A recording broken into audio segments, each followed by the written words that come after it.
Coming up on UT10 News in HD, we find out why Residence Life is losing money. And the medical campus has added new services. Plus, Paul Webb takes us all the way to Kalamazoo. Your news in 10 minutes starts now. Thanks for joining us. I'm Ashley Roth. And I'm Ashley Karsten. For the first time in 3 years, students can find a place to live on campus. Carina Cornieles tells us why. This year, the Office of Residence Life took steps to ensure students could find on-campus housing. Res Life changed all the rooms in Carter into triples and had a strict deadline for housing applications for returning students. We talked to the director of Residence Life, Joe Campbell, about the biggest change in housing this year. Although admissions are up again, which is fabulous, the numbers for direct from high school students are down, and that's what's impacted us.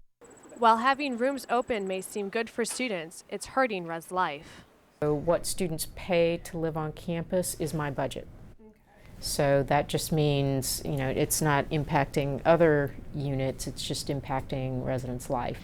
If you're interested in living on campus, you can always visit the website or come here to the Office of Residence Life located in Ottawa West. For UT10 News, I'm Carina Cornieles. UT enrollment is up, but state funding continues to be limited. This fall, over 23,000 students were counted, but the state is only funding 19,000. That's because Ohio will only fund the university for full-time students. Vice President of Enrollment Kevin Kuchara explains how the students taking less than 12 credit hours are counted.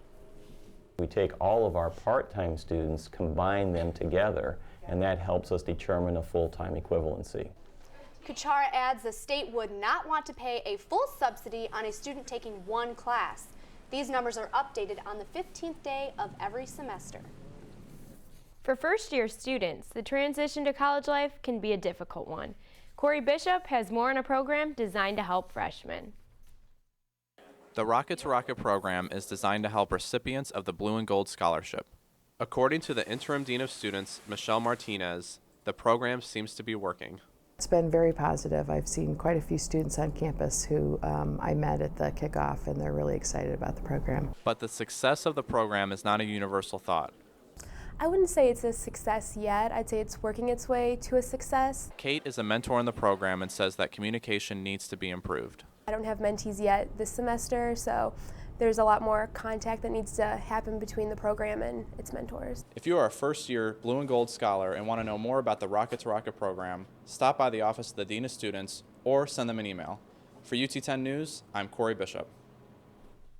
2 new services at the Health Science campus are making some students feel safer.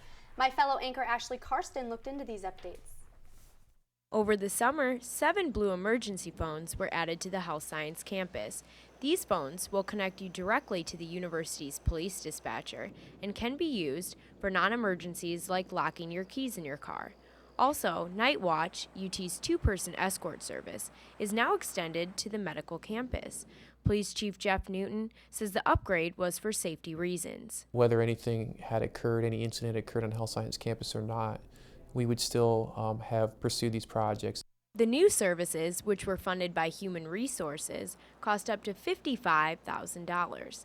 Some students think it was worth the expense. Sometimes I have to go to anatomy lab late, or I'll be studying late, and it makes me feel better if there's at least a resource there if I were to ever need it. Help on the Health Science campus is now just a button or phone call away. For UT10 News, I'm Ashley Karsten. Police, do you have an emergency? From improving safety on the medical campus to raising awareness on main campus, Alexis McNally has the story.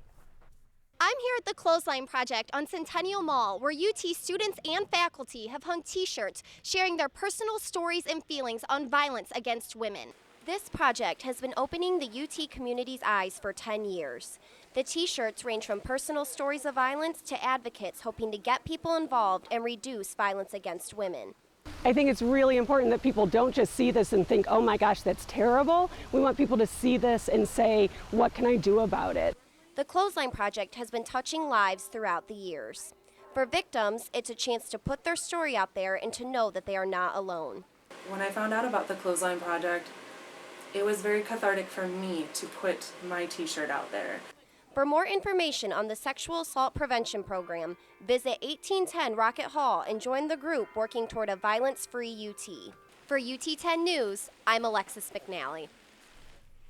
The Blue Crew has reached a milestone. Heather Schramm has more.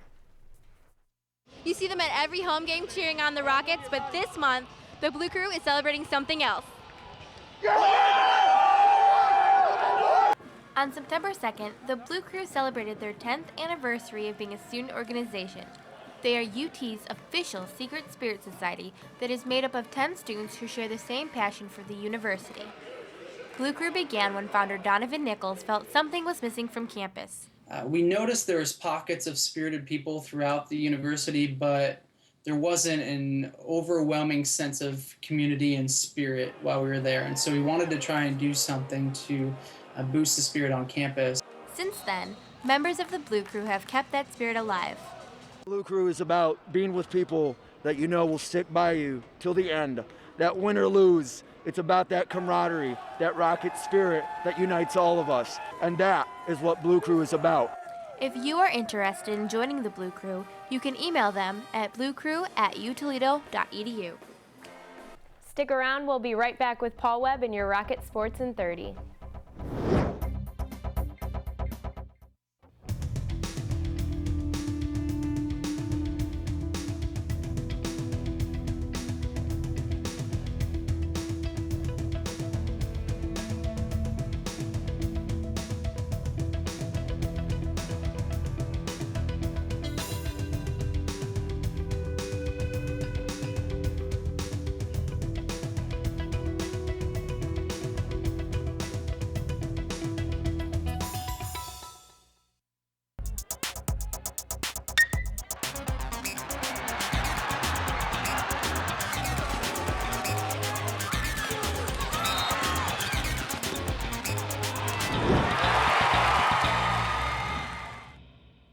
Welcome back. I'm Paul Webb, and this is your UT 10 Sports.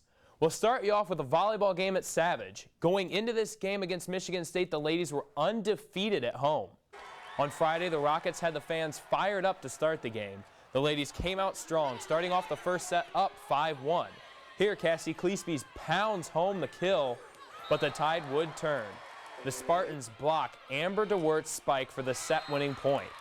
Then, after losing the second set, 25-22, the Rockets battled strong in the third. DeWert's point here puts the Rockets up 28-27. But the ladies just didn't have enough as UC State score the ace to win the set 31-29. The Spartans beat the Rockets in straight sets. The ladies play again Friday at Western Michigan. Well, speaking of Western Michigan, the Rocket football team traveled to Kalamazoo Saturday night to take on the Broncos. Hard-hitting, ball-hawking defense was the name of the game, and after starting the game with a forced fumble that led to a touchdown, the Rockets were on fire. Here you see Austin Danton connect with Kenny Stafford for a 73-yard touchdown pass. This puts the Rockets up 14-0. Then, with just 2 minutes left in the first half, Danton punches one in himself. Rockets lead 21-0, but it's not over yet. Western's 2-minute drill gets them into the end zone with this extraordinary TD pass. But the woes would just continue for Western. Here, Desmond Morrow grabs the interception and houses it for 6, putting the Rockets up 31-7. After a big Bronco rally, Eric Page quiets the fans. Here, Page makes a couple of moves on the kick return and houses it 98 yards for a touchdown. This would be the last score of the game, and the Rockets would go on to win 37-24. UT improves to 2-1 overall and 2-0 in the MAC. The team will travel to West Lafayette this Saturday to take on the Boilermakers. Thanks, Paul. Well, that's it for UT 10 News. For the latest breaking news from campus, check out our website, ut10news.com. And remember, you can also watch our award-winning newscast on YouTube and Facebook, where you can get caught up on your campus news anytime you want. For Ashley, Karsten, Paul Webb, and all of our crew, I'm Ashley Roth. Have a great week and stay tuned for more news from the UT campus.